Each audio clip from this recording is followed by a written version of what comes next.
Nous nous disons chrétiens. Comprenons-nous vraiment ce que cela signifie? Les chrétiens ont le devoir fondamental de découvrir qui ils sont pour mieux témoigner de leur foi. C'est pourquoi nous devons tous nous efforcer de mieux comprendre, de mieux aimer et de suivre le Seigneur Jésus et de laisser Dieu être Dieu dans nos vies.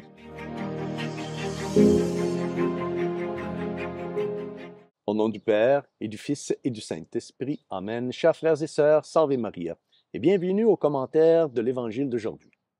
Jésus a posé de nombreuses questions au cours de sa vie publique, comme nous le voyons faire en de nombreux endroits dans les Évangiles. L'une des questions les plus importantes que le Seigneur pose se trouve dans la lecture de l'Évangile d'aujourd'hui, lorsqu'il demande à ses disciples, au dire des gens, « Qui suis-je » ?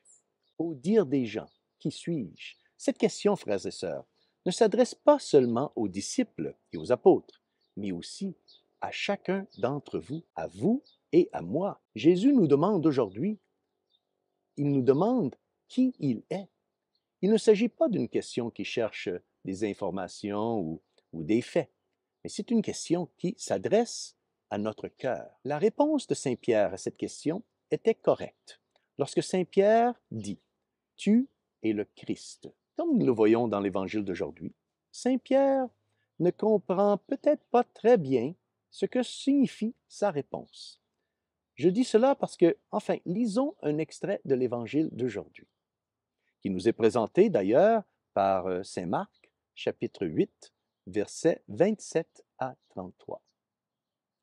Il commença à leur enseigner qu'il fallait que le Fils de l'homme souffre beaucoup, qu'il soit rejeté par les anciens, les grands prêtres et les scribes, qu'il soit tué, et que 3 jours après, il ressuscite. Jésus disait cette parole ouvertement. Pierre, le prenant à part, se mit à lui faire de vifs reproches. Mais Jésus se retourna, et voyant ses disciples, il interpella vivement Pierre. « Passe derrière moi, Satan. Tes pensées ne sont pas celles de Dieu, mais celles des hommes. » Le Seigneur est en train de gronder Saint Pierre. Il le gronde parce que le Saint Pierre a une idée erronée de ce que doit être le Messie.